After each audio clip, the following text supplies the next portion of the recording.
Hello प्यारे बच्चों, मैं आप सभी का स्वागत करता हूं हमारे YouTube चैनल विज्ञान सदन में। और ये जो लेक्चर है ये मैथ्स का होने वाला है। अभी तक मैथ्स में काफ़ी लेक्चर्स हो चुके हैं, लेकिन एक्सरसाइज नंबर 4.4 पे के बाद से लेक्चर होना बंद हो गए थे बिकॉज साइंस के लेक्चर्स में अपलोड कर रहा था। तो अब कुछ मैथ्स के भी लेक्चर्स अपलोड करेंगे। इस चैप्टर को तो ख़त्म करते हैं, फिर आगे देखते हैं कि नेक्स्ट चैप्टर कौन सा स्टार्ट कराएंगे। ठीक है। सो maths class 10th quadratic equation exercise number 4.4 ये हम एक्सरसाइज करने वाले हैं। और इसमें जो हम डिस्कस करेंगे वो डिस्कस करेंगे nature of roots, how to find value of k using nature of roots and word problem. ठीक है, ये चीज़ें हमें देखनी है इसमें। तो ज़रा देखते हैं कैसे होगा।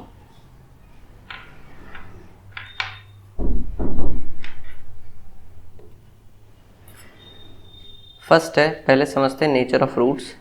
नेचर ऑफ रूट्स पहले भी हम पढ़ चुके हैं।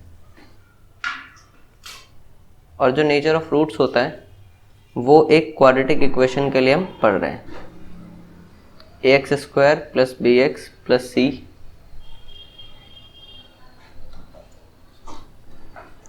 = 0, राइट। तो यहाँ पर हम a, b और c तो बता ही सकते हैं। तो a हमें पता है, b हमें पता है, c हमें पता है। ये कोफिशिएंट्स हो गए हमारे।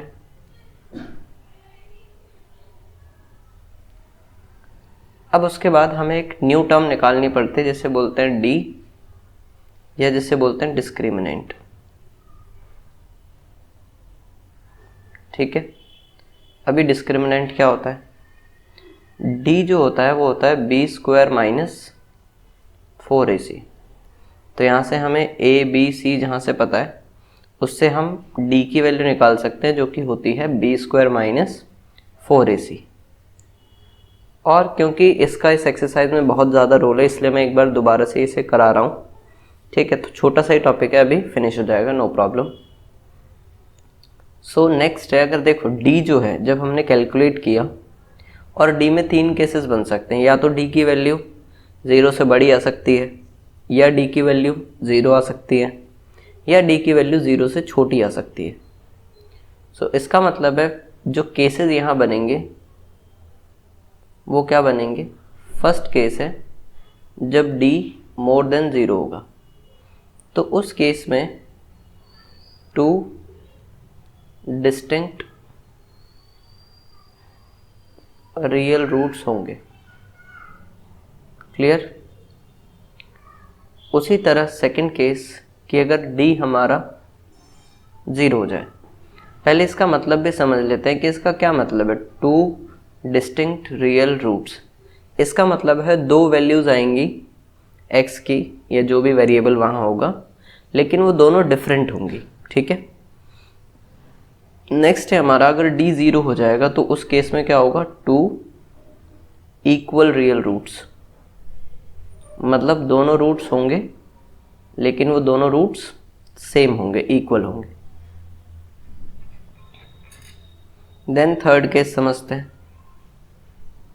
जो अपना थर्ड केस है वो है कि जब d << 0, तो उस केस में नो रियल रूट्स पॉसिबल। ऐसा क्यों सर? ऐसा इसलिए क्योंकि अगर d 0 से छोटा हो गया सो ये नेगेटिव वैल्यू आ जाएगी, और जो हमारा क्वाड्रेटिक फार्मूला होता है उसके अंदर जो d होता है b² - 4ac वो अंडर द रूट होता है, और अंडर द रूट अगर नेगेटिव वैल्यू आ जाए तो हम उसे सॉल्व नहीं कर सकते। तो इसीलिए यहाँ पे रूट्स पॉसिबल नहीं होते। क्लियर? क्लास 11th में जब जाओगे तो वहाँ पर है टॉपिक, उसमें हम सॉल्व कर लेते हैं। सम अलग सिचुएशन है, कॉम्प्लेक्स नंबर एक चैप्टर है जिसमें हम ऐसा करते हैं, लेकिन अभी के लिए हमें वो नहीं पढ़ना है। ठीक है। सो ये 3 कंडीशंस हैं जिनको हमें ध्यान में रखना है जब भी इस एक्सरसाइज के क्वेश्चन करने हैं। तो चलिए स्टार्ट करते हैं एक्सरसाइज। देखिए क्वेश्चन है, पहले एक्सरसाइज नंबर 4.4 है ये, और अपना क्वेश्चन है कि find the nature of roots of the following quadratic equations if the real root exist, अगर कोई रियल रूट एग्जिस्ट करता है देन फाइंड देम। ठीक है, सो क्वेश्चन कहना चाह रहा है कि पहले तो चेक करो कि इसके रूट्स पॉसिबल है या नहीं है, मतलब नेचर फाइंड करो, और जब आप नेचर फाइंड कर लेंगे तो ये अगर रियल आते हैं, वो रूट्स रियल होते हैं, तो हमें उन्हें फाइंड भी करना है। सो फर्स्ट पार्ट सॉल्व करते हैं, that is 2x square minus 3x plus 5 equal to 0। तो अगर इस इक्वेशन को मैं कंपेयर करता हूँ ax square plus bx plus c equal to 0 से, तो उस केस में क्या होगा, a मैं बोलूँगा कि 2 है, राइट, b क्या होगा जो x के मल्टीप्लाई में लिखा हुआ है, सो b हमारा -3 हो जाएगा एंड c हमारा 5 हो जाएगा, राइट। चलिए, तो a b और c हमने समझ लिया। अब फाइंडिंग नेचर ऑफ रूट्स, क्योंकि नेचर ऑफ रूट्स बताने थे अपने को। सो नेचर ऑफ रूट्स निकालने के लिए हमें d निकालना पड़ता है, जो कि होता है b स्क्वायर माइनस 4ac। ठीक है, सो इसके अंदर जो हमारा b है वो है -3, a है 2 और c है 5। सो -3 का स्क्वायर, -3 है ना, हाँ, फिर -4, a की वैल्यू 2, c की वैल्यू 5, a2 c5 इक्वेशन में पुट कर दिया।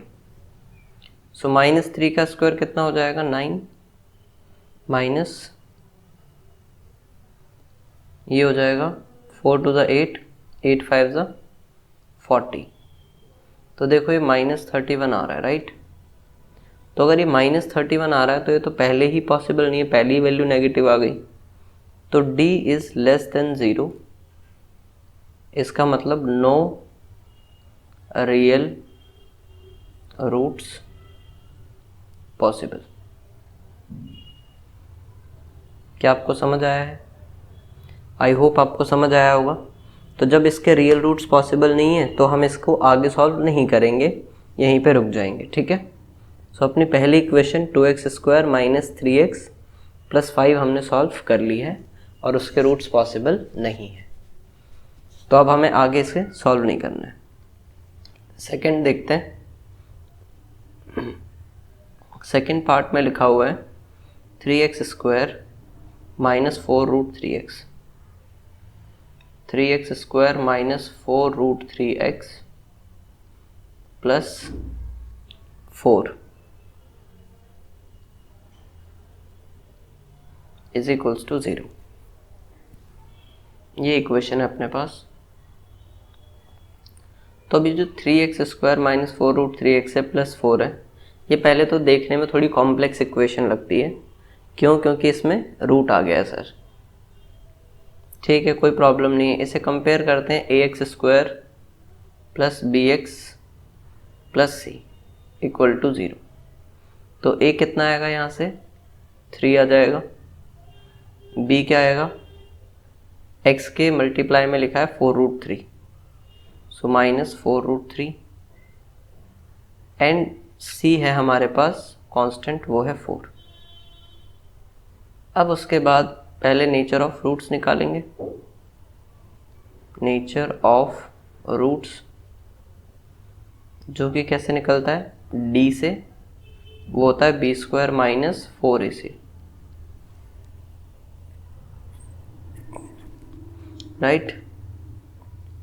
सो यहाँ पर जो d हमारा आएगा वो आएगा -4 रूट 3 का स्क्वायर माइनस 4, a की वैल्यू 3, c की वैल्यू 4। तो अब देखो थोड़ा सा रफ कैलकुलेशन कर लेते हैं। हमारे पास यहाँ 4 रूट 3 का स्क्वायर है, वो भी minus, so minus 4 root 3 into minus 4 root 3 कितना आएगा सर, 4 4 जा 16 और माइनस माइनस हो गया प्लस, फिर रूट 3 इंटू रूट 3 कितना होता है 3, सो 16 3 सा कितना हो जाएगा 48। क्लियर। सो इस वाली पहली वैल्यू की जगह तो मैं लिख सकता हूँ d इक्वल्स टू 48 माइनस, और वैल्यू देखते हैं, 4 3 ज़ा 12, 12 4 ज़ा 48, तो ये भी 48 हो जाएगा। 48 माइनस 48 कितना होगा 0। इसका मतलब d अपना आ गया 0। तो अगर d 0 आ गया तो नेचर ऑफ रूट्स के बारे में अपन क्या कह सकते हैं, 2 इक्वल रियल रूट्स आएंगे, राइट। सो निकाल लेते हैं रूट्स को यूजिंग क्वाड्रेटिक फॉर्मूला। अब देखो यहाँ क्वेश्चन में कुछ लिखा नहीं है कि हमें क्वाड्रेटिक फॉर्मूला से ही करना है या फैक्टराइजेशन से ही करना है, तो जिससे आपका मन करे उससे कर सकते हैं, लेकिन हमें दोनों मेथड्स आने चाहिए। लेकिन लास्ट लेक्चर्स में, बहुत सारे लेक्चर्स में दोनों के ऊपर मैंने बात की हुई है, क्वाड्रेटिक फार्मूला के ऊपर भी बात की गई है और फैक्टराइजेशन पे भी बात की गई है।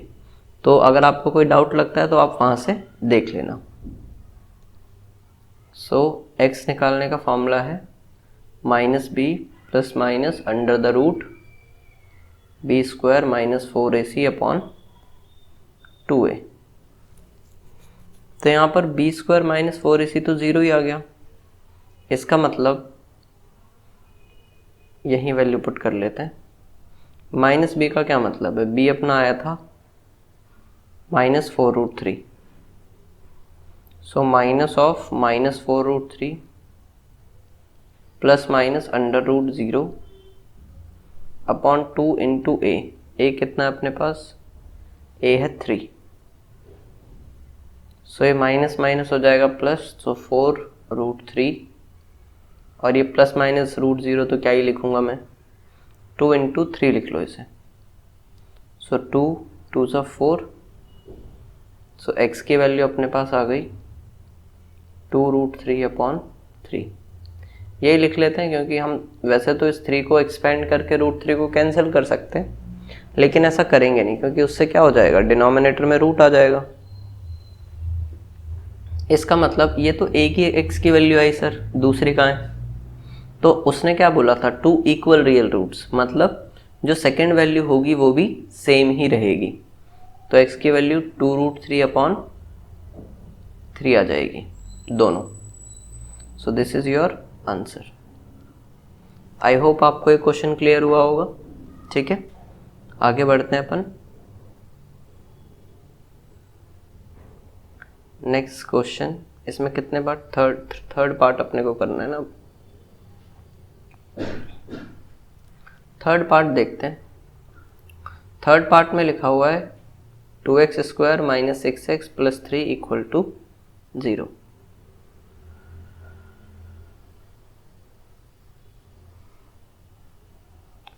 सो थर्ड पार्ट है हमारा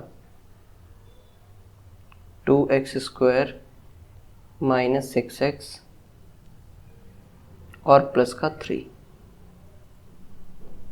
इक्वल टू 0। सो इसमें भी फाइंड कर लेते हैं।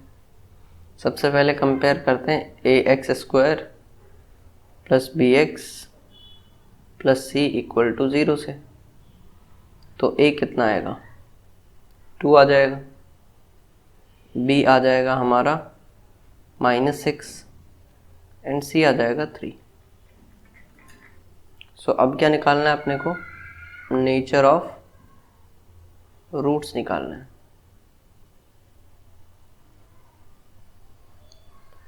वो हम डिस्क्रिमिनेंट से निकालेंगे जो कि होता है b² माइनस 4ac। सो d जो यहाँ से आएगा वो आएगा -6 का स्क्वायर b का स्क्वायर -4, a हमारा था 2 और c हमारा था 3, सो 4 इंटू 2 इंटू 3। सो -6 का स्क्वायर कितना आ जाएगा 36 माइनस 4 2 ज़ा 8, 8 3 ज़ा 24। सो इसे जब हम सब्ट्रैक्ट करेंगे तो ये 12 आ जाएगा। डी हमारे पास आ गया 12, और क्योंकि डी 12 है तो डी 0 से तो बड़ा है, इसका मतलब 2 डिस्टिंक्ट रियल रूट्स आएंगे।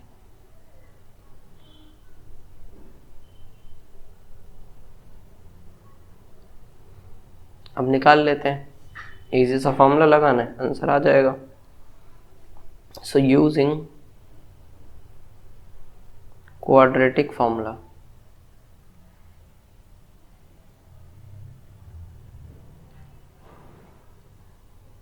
वो क्या होता है? वो होता है x is equals to minus B plus minus under the root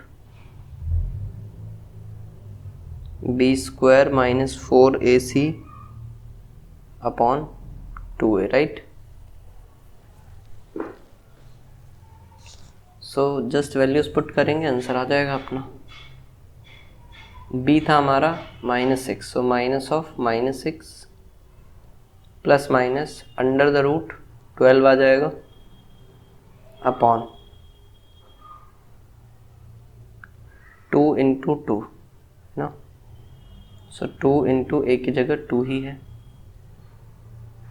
ए की जगह 2 ही, राइट। सो यहाँ पर माइनस माइनस हो गया प्लस, तो 6 प्लस माइनस 12 को क्या लिख सकते हैं अपन?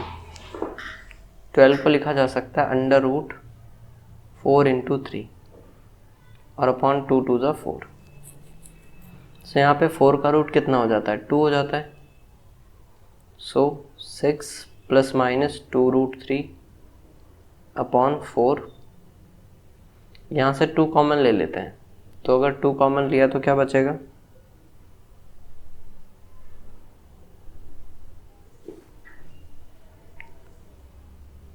Three plus minus root 3 upon 4, so 2 1 ज़ा 2, 2 2 ज़ा 4। इसका मतलब x की जो अपनी वैल्यू आ जाएगी वो आ जाएगी 3 प्लस माइनस रूट 3 अपॉन 2। तो एक x की वैल्यू हो गई 3 plus root 3 upon 2 and second value हो गई 3 माइनस रूट 3 अपॉन 2। क्लियर है यहाँ तक? आई होप आपको यहाँ तक सारी चीज़ें समझ में आई होगी। अब अपन बढ़ते हैं आगे। नेक्स्ट जो क्वेश्चन होने वाला है वो एक बहुत इम्पॉर्टेंट क्वेश्चन है। क्यों इम्पॉर्टेंट है भी बताऊंगा। यहाँ तक भी अगर कोई डाउट हो तो आप कमेंट सेक्शन में पूछ सकते हैं। आगे बढ़ते हैं अभी हम। नेक्स्ट क्वेश्चन VI लिख लो, इस पे इम्पॉर्टेंट है ये, एग्ज़ाम में पूछा जाता है। सो क्वेश्चन है अपने पास कि find the value of k for each of the following quadratic equations so that they have 2 equal roots. मतलब हमें k की वैल्यू फाइंड करनी है इक्वेशंस में से, लेकिन वो कब? जब उनके 2 इक्वल रूट्स होंगे। सो फर्स्ट देखते हैं 2x square plus kx plus 3 equal to 0। इस इक्वेशन में अगर इसे कंपेयर करें ax square plus bx plus c equal to 0 से, तो a हमें पता चलेगा कि 2 है, b पता चलेगा k है और c पता चलेगा 3 है। प्रॉब्लम जो है वो इस k में ही है क्योंकि k ही निकालना है अपने को। सो b अपना k है। अब क्वेश्चन में क्या बोला था? कंडीशन अपने को गिवन है कि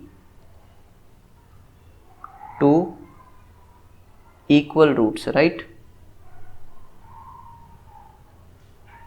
सो 2 इक्वल रूट्स की कंडीशन जो होती है, अभी अभी हमने बात करी थी, उसमें डिस्क्रिमिनेंट जो होता है वो 0 होता है। इसका मतलब डिस्क्रिमिनेंट की वैल्यू b² माइनस 4ac भी 0 होगी। अब b कितना था अपने पास, b था 2, तो 2 का स्क्वायर -4, a की वैल्यू कितनी है अपने पास, a है 2 और c है 3। अच्छा b तो अपना k था ना, सॉरी,